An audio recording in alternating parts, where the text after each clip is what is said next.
Hello, everybody, and welcome to another Authortunities.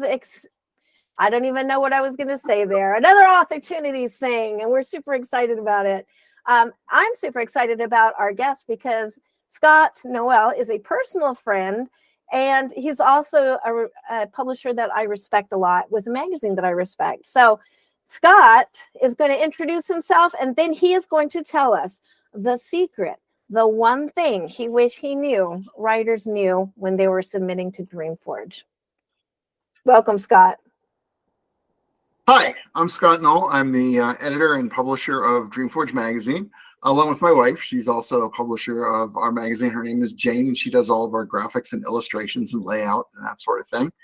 And basically, the one thing that I want authors to do is to minimize or avoid exposition in your stories as much as possible. Don't tell me about the world. Make me live in the world through your characters. Oh, that's a good one. That's a good one. We have not gotten that yet. So kind of like show, not tell, like immerse you. Yes. Awesome. Awesome. And I also just want to pipe in. Jane does a amazing job on illustrations. Your magazine is so gorgeous for all the visual richness of it. Well, she has like 40 years of graphic illustration experience and one of the first users of Photoshop, that sort of thing. So she has got a little bit of an edge there trying to make things nice. And she really enjoys it because that gives her creative flair, the ability to do what she wants to do. And she's in charge. Whereas when we're dealing with clients in our day job business, it's like you don't get so much to just do what you want. That's awesome. That's awesome. Well, as somebody who fiddles with words, but never the images necessarily, to me, it's akin to magic, and I'm very impressed. So, all right. And if that is the first part of our little interview, and now we're going to get into the real secrets. There you go. Write your own path, both wonderful and strange, with opportunities. All right, we are back with Scot Noel, and let's find out a little bit about where DreamForge came from, which I'm super excited. I don't always know this, but I do know this story. Well, we'll see if you know the version I'm going to tell now. Well, yeah, I probably don't know this version. So I put my foot in it already. That's okay. DreamForge started in about 2018, 2019. My wife and I, as I kind of mentioned, we own our own business, and we've been doing it now for 25 years. We just had our 25th anniversary celebration this last year, yeah. And as we do that, we've been moving the business on to a new owner over a course of a number of years. So sometime around 2018, 2019 is when that process started. Gave us just a little more time, and we were looking for, what's our adventure going to be as we move away from the business. We haven't moved away that far yet because we still seem to work 12 hours a day, but eventually it'll happen. We'll retire at some point. But as we were thinking about that and as we were going through that, we were looking at things and what is it we want to do. And I just came in one day from reading a story in a magazine that I won't mention because it's a very big magazine, but it's like, my God, this is so dark.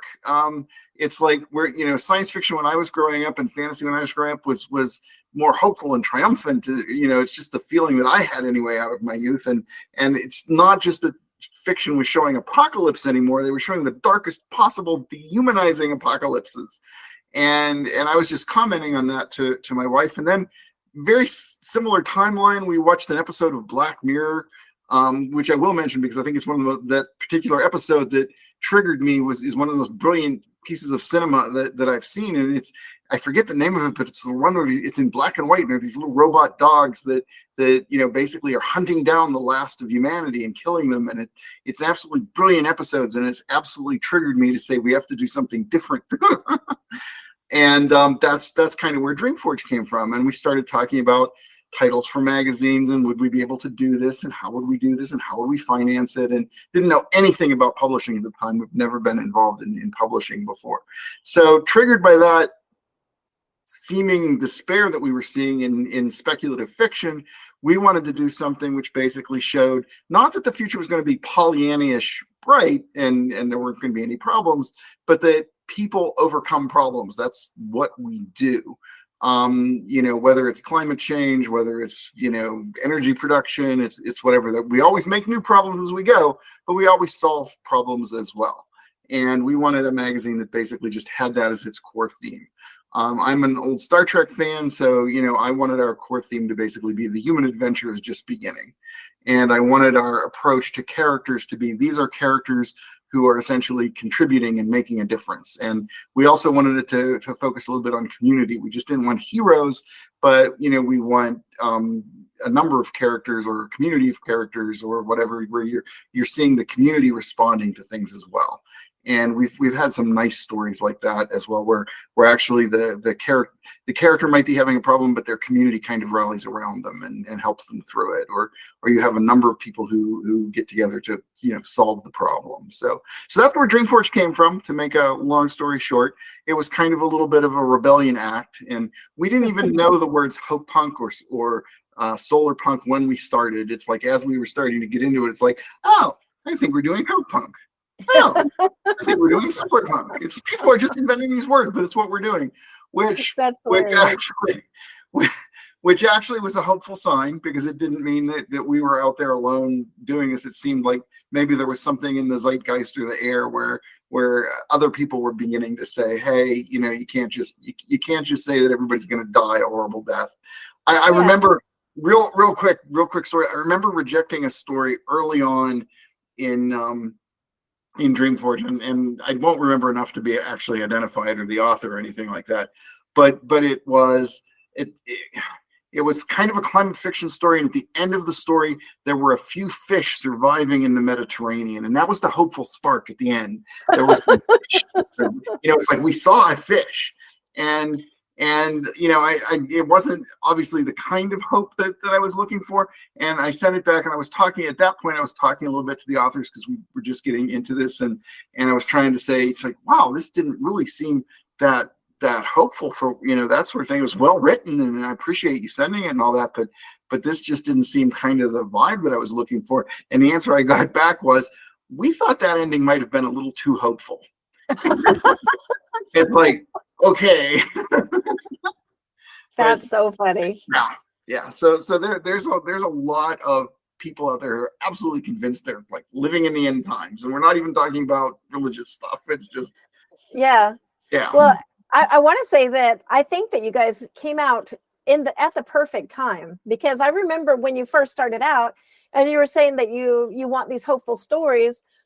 I will confess, I was one of the people that was kind of like, hopeful stories, who wants to read those? And then 2020 happened, and there was so much. I found in my own writing, I was making happy endings, where before that would have been never. This, what fun is a happy ending? Everybody has to die. That was kind of the way I wrote. But with 2020, there was already so much real life horror. I lost my taste for it. Like, why do I want to add to it?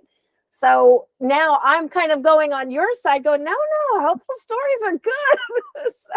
But it was perfect timing, because you started in 2019, 2020. I think by 2021, I had written my first happy ending, and just kind of went like, what just happened?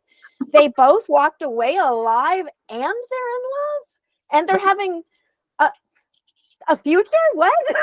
Where did this come from? So I think it's good. I think that it's probably going to just keep going like that. I think people are addicted to knowing that there is something to go for, And for all of the people listening who might think that is kind of unrealistic, I would basically pull on my own experience, because I'm old now, but I was actually the youngest child in my family, and that means that my parents and my sisters and brother experienced essentially like World War II and the end of World War II and the Cuban Missile Crisis and stuff.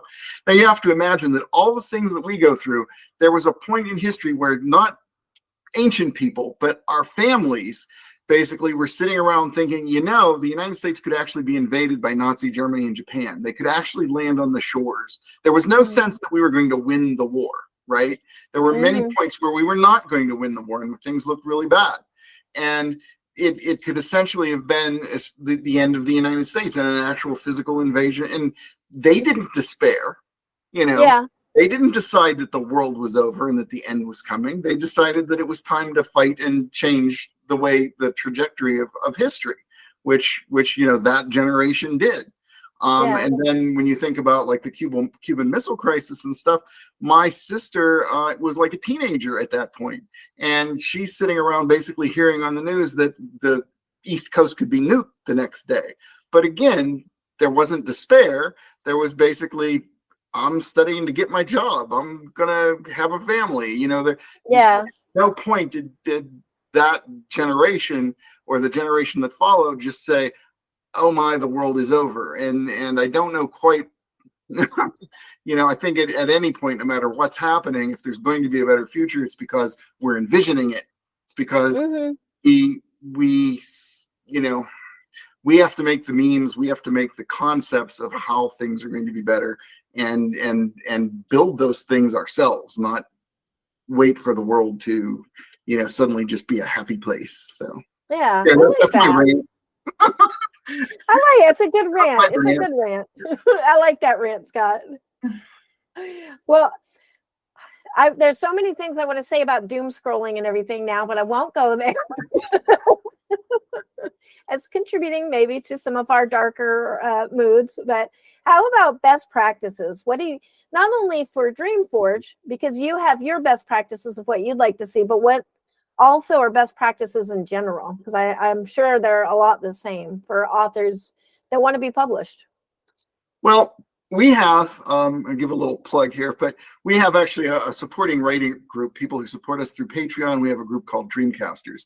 And every month we actually meet and we bring in authors like yourself to talk to our people and help them understand how to write stories. But if I were going to narrow it down into best practices, the thing that we see a lot when we return stories is confusion at the beginning. It's like there's you know, stories have to open the way you pull a curtain back on a stage. And if you think of all the work that goes into setting that stage up and positioning those characters, so as soon as that curtain pulls back, you, without even thinking about it, have a sense of what you're looking at and what world you're in. That's a thing that authors fail to do many times. That's a very typical failing. And then the exposition that we talked about, they tend to fall into just explaining the world instead of actually engaging us with an empathetic character who's solving a series of problems and trying to get to the end result. And I guess the third critical thing I would say is that authors have to remember that when you're creating a manuscript, you are putting symbols down on a page to try to convey the cinematic experience that's happening in your head. And the cinematic experience that's happening in your head doesn't necessarily come off the page from those arcane symbols into the mind of the reader. Okay, you have to be very careful about that. Speaking of a good example of that was, I actually wrote my first horror story. You'll be proud of me. I am proud of you. And now I want to read it. Where is it? Actually, I submitted it to you. Don't know if that'll mean anything, but did you submit it? This submission just now? Yeah. Your first line readers will never let it get to you. They're just gonna send it back. But the funny story, the funny story about it is that Jane always reads these things for me to basically give me some feedback. And it's that idea. This is really a story of what's on the page versus what's the cinematic experience in your head. So the character, my main character, essentially, I wanted a startle scene where they walk around the corner and they encounter a man with no eyes, right? Well, the man with no eyes, in my cinematic experience in my head, they had just been ripped out and we're looking at, you know, bloody holes where his eyes used to be. But that's not what I put down on the page. What I put down on the page could have been interpreted as the reader as in he walked around the corner and ran into a blind guy, you know? And to the author, sometimes that basically isn't something that they realize. They don't realize that the cinematic experience, the emotions and stuff that were in their head when they put those symbols down on the page, that experience isn't there, and they have to rethink how to make that experience happen. So, you know, that's a critical thing. Don't just, when people return your story, often it's because you had this wonderful experience and you think they're rejecting the wonderful cinematic experience you built in your head. And they're not, because they never experienced the thing you experienced in your head, because part of being a writer is understanding that skill set of making that happen in the symbols as well. And, you know, even for more experienced writers and that sort of thing, that's a lifetime skill that you have to build very carefully and still not get it right. Yeah, that's a really good point. I like that. I also went and found your story. I'm going to read it right after we finish talking about this. I, I should, I'm I so should, I excited. should, I should have sent it in under some other name or something. No, But that, basically, we've been at our science fiction club. We've been having discussions about what are horror stories and all that. And I've never written a horror story before, so I thought, I want to see what it's like to write a horror story. We're not to prejudice you with the but where everybody dies. yeah, that's so funny because I'm getting more hopeful and you're getting more horrible. What is going on here? It's just an experiment. Well, that was my. Well, I guess mine just happened, but it was like, what? But yeah, so Jane does read my stuff, and I always know I'm in trouble when she comes down and she says, "I have a question," because as a writer, you don't have the luxury of ever answering a question from your reader. So if a reader comes and says, "On page 5, I have a question," you have failed at that point. Okay. Exactly, because stories are communication. That's like a main point there. That well, I'm going to add to that best practices thing and say if you have somebody you can bounce off of that will be objective to your work, that's awesome. That person is gold. Not your mom that will say, "Oh no, honey, that's perfect. I love that story. What was it about?" But somebody that can actually be objective and critique you and tell you what they didn't understand, that's gold. So yes, writing actually should be more of an interactive sport that you do with people, which is one of the things we try to do a little bit with our group in critiquing and that. But I always think of it just in a little bit martial arts sense. I often use that analogy. But you can train in your basement doing moves and throws and whatever without anybody around and stuff.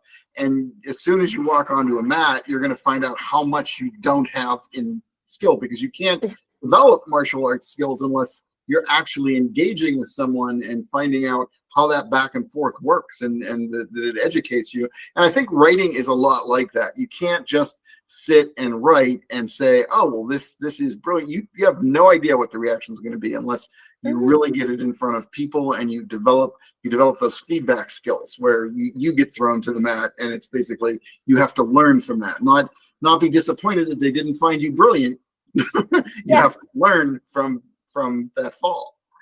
Yeah, very good points. It kind of reminds me of like people will say, "Well, I only write for myself," and then I always think, "Then why are you writing it? Just daydream it, because there's no reason to go through all the work if it's for yourself." You know what I mean? It's to communicate. That is why we're writing. So, and publishing. So, well, you have some things coming up. You have some very exciting things coming up. Besides, I want you to talk a little bit about Dreamcasters as well. But I've heard you also have a Kickstarter or something coming out. We actually have a Kickstarter that I believe when this goes out, it will be live. We'll actually just as of it's live now, but just as I came into here to record this with you, I looked at it and I think we're at about 80% funded. But nice. Don't let that stop. Keep it coming. Yeah, keep it coming. Because one of the things is just, our magazine is a volunteer effort. We have volunteer first line readers. Jane and I volunteer our time. We're here to basically make that available so that we do publish new writers. I just want to show you, I think I have it right here.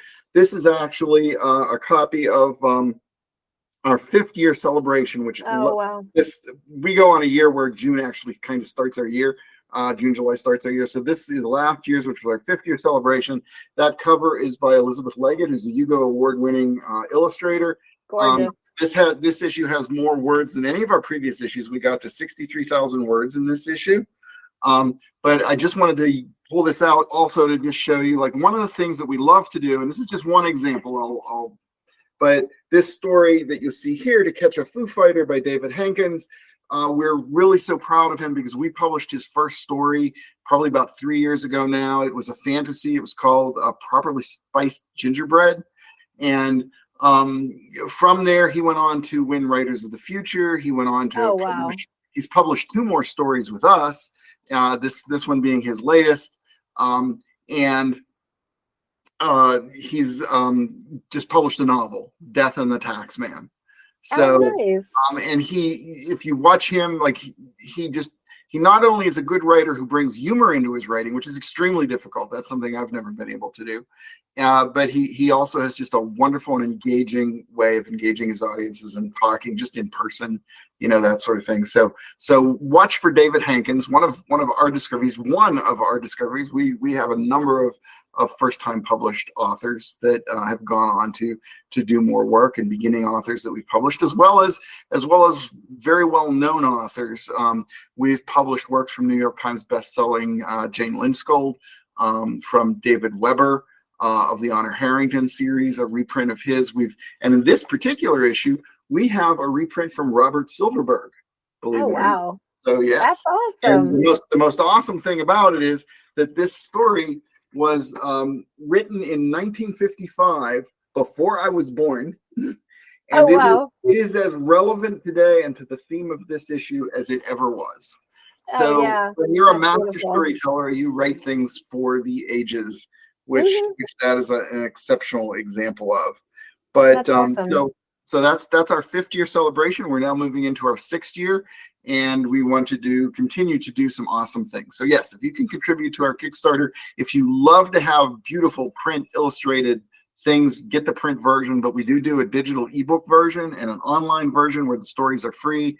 So you can run that gamut from, if you really can't afford to support us, read the stories online. If you want ebooks so that you can read them at your leisure on your Kindle, get the digital subscription. If you really like print, buy the print editions. That's fantastic. That's fantastic. And this is, I just want to say, one of the reasons why I think people get into publishing is because they love words, they love writers, and that fuel, that excitement of finding somebody for the first time and helping that new writer have their platform and get their voice out there is the point. Because I know we're not doing it to get rich, because if we were, we'd be doing something else, like just about anything else. Open a McDonald's. But that's why we do this. And so one of the questions that I like to ask is, what can writers do to help small press? Because it's not sustainable just by ourselves. Like it does have to be a circulation and a round robin. Yeah, well, there are several things that they can do. I would say the easiest thing that costs no money to do is if you find a publication that you love and that you're trying to get published in or whatever, it's like help publicize them. It's like go on social media and talk about the stories you've read, talk about the mission of the magazine. It's just help promote things by word of mouth. Talk to your friends, that sort of thing. It's like be an advocate for the things that you're trying to do and to work with. That's an excellent and free way to just help the magazines. We, as we've mentioned, in addition to our Kickstarter and that sort of thing, we have a support group that supports us on Patreon that is focused around writers and helping them learn how to write more. And the writers in our group have had a lot of success. We even created a kind of an online Airtable where people basically keep track of all the stories they've sold, so that we can help them promote those stories over time and say, hey, we just want to give a shout out to such and such who just published a new story. So there are lots of things, from monetary to just word of mouth to just being part of a community for the magazines that you love is a great deal of help. Awesome. Yeah, and I agree with you. Just sharing means so much. Just a review means so much, and it costs nothing. It's just a few minutes of time. Anything that people can do like that doesn't cost money, and we all have a little bit of time, I think. So yeah, so I urge everybody to go share DreamForge now. Go check them out. Which brings me to my last question: where can we find you? Well, very easily online. Our main website is DreamForgeMagazine.com. And if you go to DreamForgeMagazine.com, you will then have access to all of the other resources. It will link you into our readers portal where you can read things free online. It will link you into the pages where you can essentially buy the ebooks one at a time if you want to do that, or if you want to subscribe. We have a page that just basically is a summary of ways you can support DreamForge, and you can look on that page and you can decide which thing is right for you. And it also, our website also has our Facebook, our Instagram, our what else have we got? We got, these days we got Mastodon, we got Blue Sky. There's so many. Oh, yeah. We're still on Twitter or X, that sort of thing, because we have so many followers there. So you hear about everybody leaving, and it is, obviously We're still there. not what it used to be, but I got like 2,500 followers there, so I'm gonna stay. Yeah. Well, that's awesome. Well, those links are going to be in the description, so you can go follow all these for yourself. You can go find out everything that DreamForge and Scott and Jane are doing. Go support that Kickstarter, because 100% funded is not enough. There's always room for more stories, and that means more money needs to be paying those more authors. So definitely go do that. And I just want to say congratulations on hitting year 5. I love you guys' magazine. It's gorgeous on all levels, and you made a hopeful person of me. So thank you for doing everything you do. Thank you, Angela. It's been wonderful being here with you today.